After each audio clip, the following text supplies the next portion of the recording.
All right, if you have your Bible, if you would, go ahead and turn to Job chapter 42, please. Job 42. Almost, so we have this chapter and one more left to go. And I'm sorry, I put 42. It should be chapter 41. Chapter 41. Yeah, my fault. Ignore that top part there.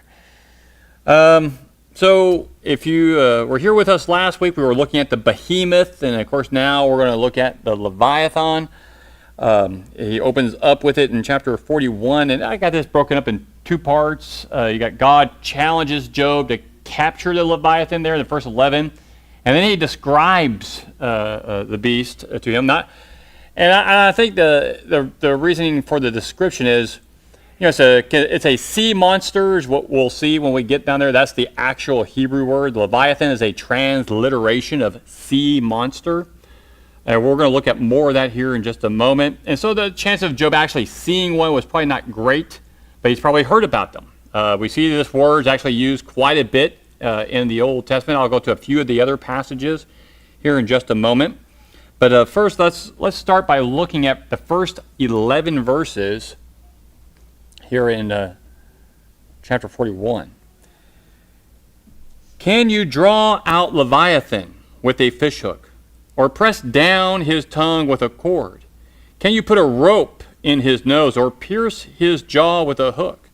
Will he make many supplications to you, or will he speak to you soft words? Will he make a covenant with you? Will you take him for a servant forever? Will you play with him as with a bird, or will you bind him for your maidens? Will the traders bargain over him? Will they divide him among the merchants? Can you fill his skin with harpoons, or his head with fishing spears? Lay your hand on him. Remember the battle. You will not do it again. Behold, your expectation is false. Will you be laid low even at the sight of him? No one is so fierce that he dares to arouse him. Who then is he that can stand before me?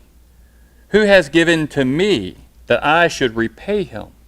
Whatever is under the whole heaven is mine. Okay, so as an opening section there where God's challenging Job to capture this Leviathan sea monster. And how does he describe that? I mean, it's pretty clear. Is this some animal that you want to mess with? I like that phrase, lay your hand on him, and you will not forget it. You'll never forget the day you try to wrestle with this sea monster. So what is this sea monster? Anybody got ideas or read in a commentary or heard what this animal might be, or what you think it might be? What are your thoughts? A lot of them say crocodile. Okay, we'll put that up on our list of possibilities. What else? Anything else? That it? Anybody think it might be a dragon? Maybe. Huh? Not from these verses? Oh yeah, from the next one he describes him. Yeah, we'll see that. So because of the fire. So should that be put up on our list as a possibility? Anybody want that on the list? Well, I'll say yes. I'll put that one up on the list. Dragon. We see the term Leviathan, again, transliteration in the Hebrew. Hold your place here in Job and turn over to Isaiah chapter 27. Isaiah 27. I like this one. There's several places where sea monster is used. We're going to look at just a couple. But here in 27, look at verse 1. Is it verse 1? Yes. In that day, the Lord will punish Leviathan, the fleeing serpent, with his fierce and great and mighty sword, even Leviathan, the twisted serpent, and he will kill the dragon who lives in the sea. Now, Leviathan, the two times we see here, is the same term we see here in Job, and it is the Hebrew word for sea monster. The word here for dragon is that word. It's the word, Hebrew word for dragon here in Isaiah. Turn over to Genesis chapter 1.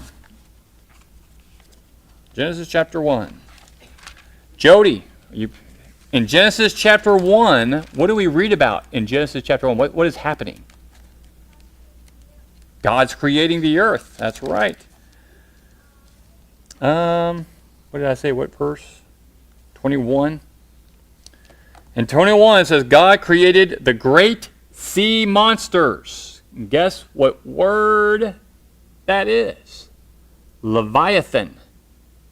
It's the Leviathans, the great sea monsters.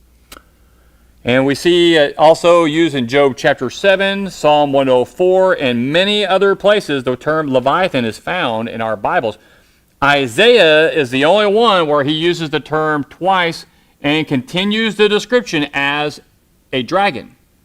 Now he's describing what God's going to do to another people, but I think it's interesting that while talking about the Leviathan, he calls it a dragon.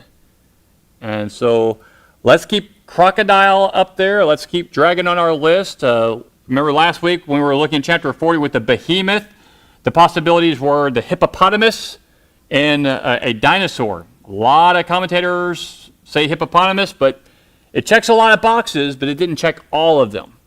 And I think we came to the conclusion that a dinosaur fit best in that context. I want us to do the same thing here with crocodile and dragon and see what fits best. Does a dragon, did it ever actually exist? You got to know. What, was that Jonah? You don't know? Well, do we have any fossil record of a dragon? I forgot to put my images up here. I had two images I wanted to show. One was a crocodile. I'll try to remember to put them up, get them next week. Was a crocodile fossil they found. They have the head. The head of just the skull was about that high, sitting on the ground. Probably would fit on this whole stage. And then they drew out how big they think it was. It was probably longer than this whole building. Crocodile that they found, prehistoric crocodile. Pretty massive, pretty scary, I'm sure. There is another fossil that they found. It was a good picture of it because they had a picture of it while they were still wiping away the dust. And you see this spine strewn all over in a zigzag pattern with the rib cage, and it looked like a really, really long serpent that probably swam in the sea. It was big, and it had the structure of a skull structure that kind of made you think of a dragon. The only difficult thing about that is whenever you see these skeletons in antiquity like that, prehistoric, is they always make them look more ferocious than they maybe were. Like if I should also put up a image of a skeleton of a rabbit. Have you ever seen a skeleton of a rabbit? It looks scary. I mean, it looks so scary, kind of like a raptor, but it's a big fluffy rabbit. And so you look at these skeletons and the way the scientists think they look like, they may not have looked the way they think they did. Is my only point of that. Now, again, when we look at this, even though if we pick the Leviathan to be a dragon or if we pick it to be a crocodile, it doesn't change the point. What does God want Job to understand? Same thing as with the behemoth. You're not willing to contend with the behemoth. You're not willing to challenge the Leviathan, but you will me. Job, are you thinking this through? If you're unwilling to go after these ferocious animals that I created, why are you contending with me? And I think that is his main point as he opens up here in the first 11 verses. And that's why he has those last two, verses 11 and 12. Who has given to me that I should repay him? Whatever is under the whole heaven is mine. Oh, that's verse 11. No one is so fierce that he dares to arouse him, the Leviathan, verse 10. Who then is he that can stand before me? And this speech is coming after he already talked to him about the all these things when he first started talking about the whirlwind. And all Job answered the Lord there in chapter 40 was, "Oh, I'm insignificant. I lay my hand over my mouth. I have spoken once. I will not answer, even twice, and I will add nothing more." But he didn't do what God wanted him to do. So he, again, gird up your loins like a man, and he reprimands him again. He's looking for repentance. And we'll see in chapter 42, Job gives it there after this second speech. So he makes that challenge in the first 11 verses, and then 12 to 34, he describes this Leviathan for us, and we'll compare this to our dragon and our crocodile. First, let's do verse 12. Yeah, we'll just go down 12 to, what do I got there? To 18 to 17. I will not keep silent concerning his limbs, or his mighty strength, or his orderly frame. Who can strip off his outer armor? Who can come within his double mail?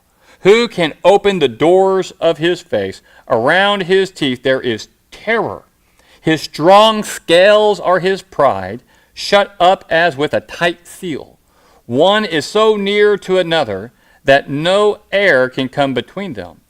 They are joined one to another. They clasp each other and cannot be separated. Okay. Does that sound like an alligator? That does not sound like an alligator. No? I mean, he's got a mouth that seems to be a mighty mouth. He's scales. The doors of his face. I mean, you think of the door of his face, you think of something that opens up wide. Yeah. So a lot of teeth. Does that sound like an alligator? Yeah, it kind of sounds like an alligator. All right, does it sound like a dragon? It's got a lot of yeses. What are you comparing that to? Have you ever seen a dragon? You've seen them on TV, right? And the ones that they make on TV, they kind of look like this.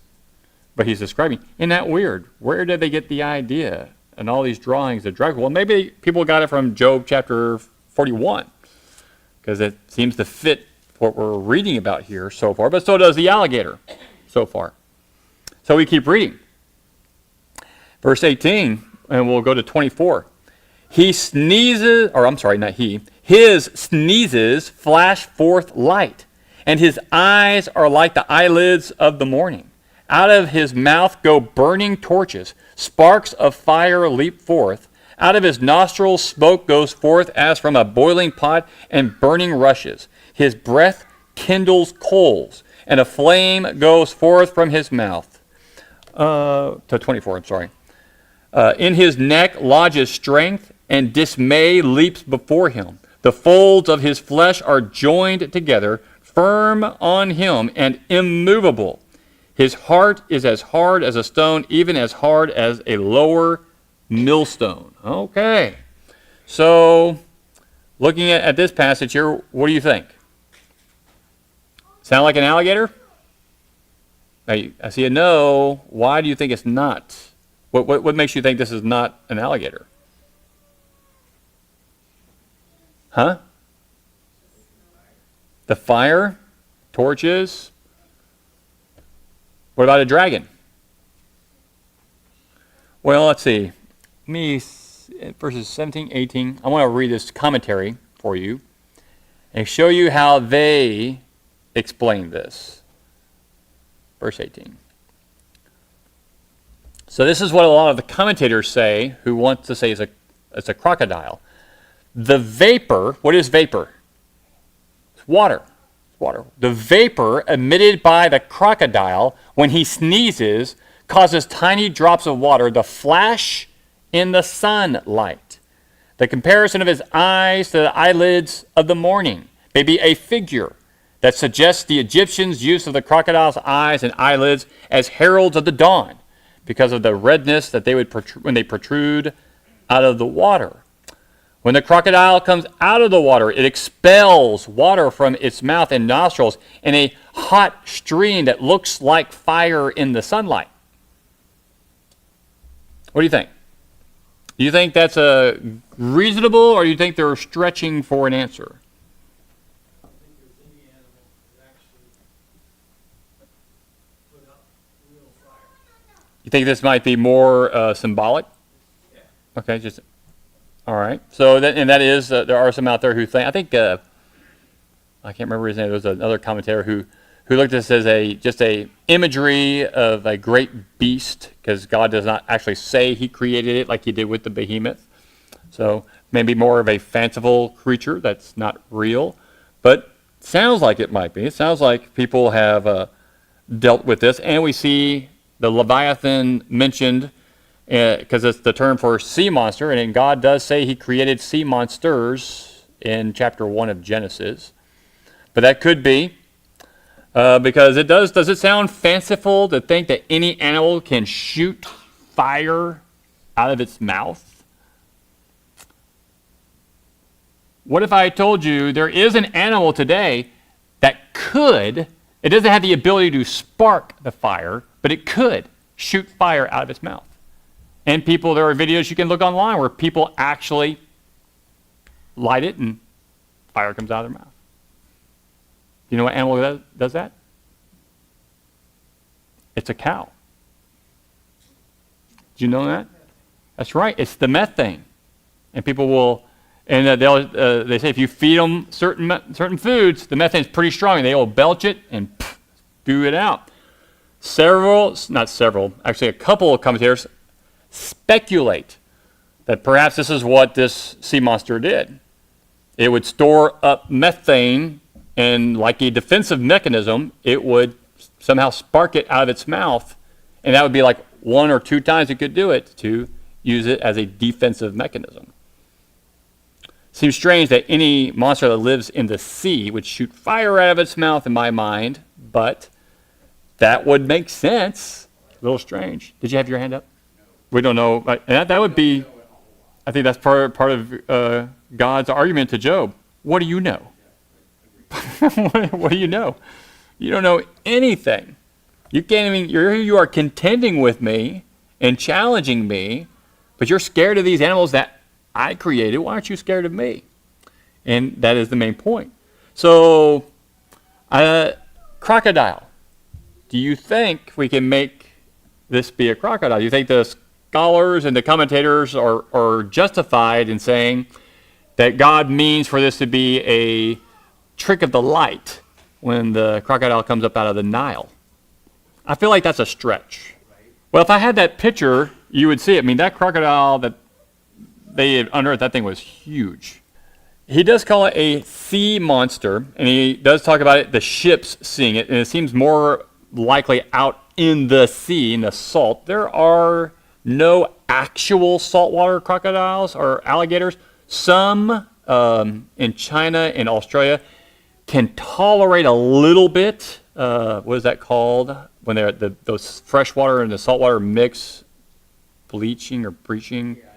And they can tolerate that for a little bit, but they can't actually live in salt water. We've never seen one that did, or even in the fossil record. So the crocodile, I think, would struggle to be a possibility. Sea monster is what I would have left that as, rather than calling it a Leviathan, because it would fit along with Genesis 1 and in other places as well. And it's a sea monster. Some kind of monster swam in the sea. And, I mean, when it talks about lighting coals and torches coming out of his mouth and fire, it's not just one verse, but it's a section. It's hard for me to see that that's just imagery. It seems to really be describing what it's doing. And so something, whether you want to call that fire or acid or something, is coming out of its mouth, and it's painful. Yeah, there's spitting cobras, so something of that nature. But this thing is big and fearful, and I don't want to spend too much more time on that. So we go on to verses 24 to 35, or to the end of the chapter. 25, yeah. While he raises himself up, the mighty fear. Because of the crashing, they are bewildered. That word bewildered, I had it marked it on my Bible on my computer, but I forgot to mark it here. That's actually the word for sin. The word bewildered, the Hebrew word for sin. And I think it means missing the mark. That the monster brought itself up high, And I could see everyone on the ship, pulling back their bows or getting ready to attack. And when it came down with the crash, it caused them to miss the mark. They were aiming for it, and they couldn't take the hit. And that's why I think he goes on to say in verse 26, the sword that reaches him. So if someone actually could get to it and reach this sea monster, it wouldn't do anything. It cannot avail. Nor the spear, the dart, or the javelin. He regards iron as straw, bronze as rotten wood. The arrow cannot make him flee. Sling stones are turned into stubble for him. Clubs are regarded as stubble. He laughs at the rattling of the javelin. His underparts are like sharp potsherds. He spreads out like a threshing sledge on the mire.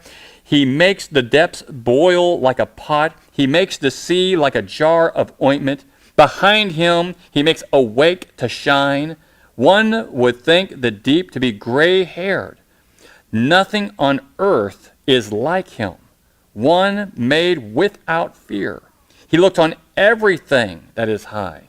He is king over all the sons of pride. So, again, you kind of get this picture of him in the water.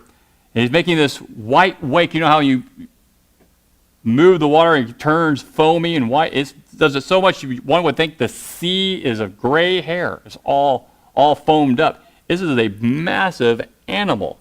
And it can displace the water quite easily and move, apparently, in it real well. How terrifying that must have been if you were on a boat, see that thing coming.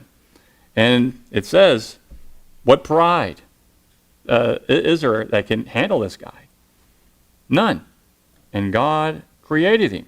And the point he's making to Job is, you won't contend with the Leviathan. Why are you contending with me? I mean, he's making great points.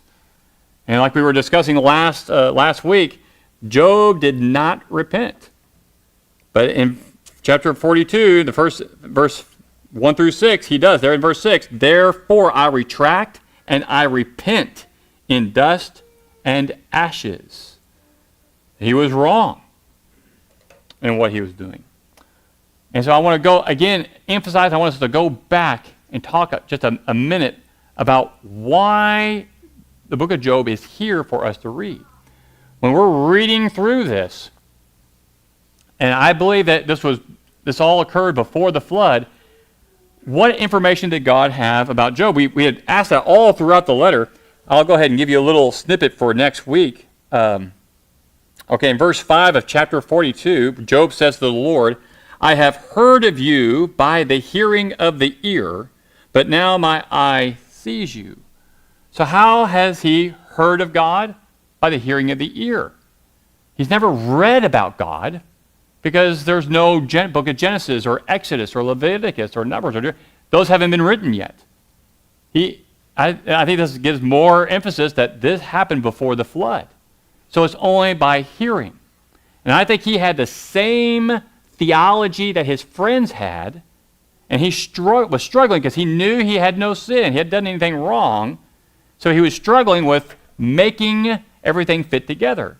Because I think he did believe that the righteous are not punished on earth, and yet he was getting punished. And so he needed to learn this as well as the friends. And so he knew he didn't do anything wrong. He wasn't a sinner. And I think that's why his friends pushed so hard, because Job used to be in their camp. But now he's not. Because he's starting to see things a little differently. And now God's making him understand, you don't really know me at all.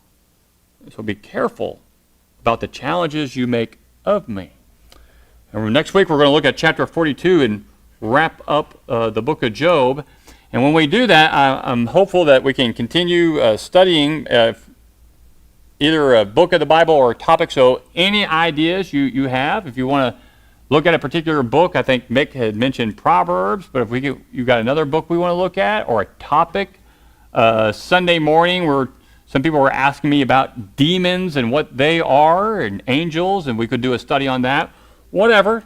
Any thoughts or ideas, email, text them to me, and I'll put that in my list and see what we can do after we finish up the book of Job. Any comments or other questions about what we looked at this evening? What do you think? Crocodile, dinosaur, or mystical animal? Who thinks crocodile? Crocodile. Who thinks dragon? And you might get. Well, people knew about the sea monster. I mean, I don't think he would have met it. Maybe he had, but that had been known. But yeah, he would need to know about it. What about mystical creature? Does it matter? Doesn't matter. As long as you know what the point is. As long as you know what the point is.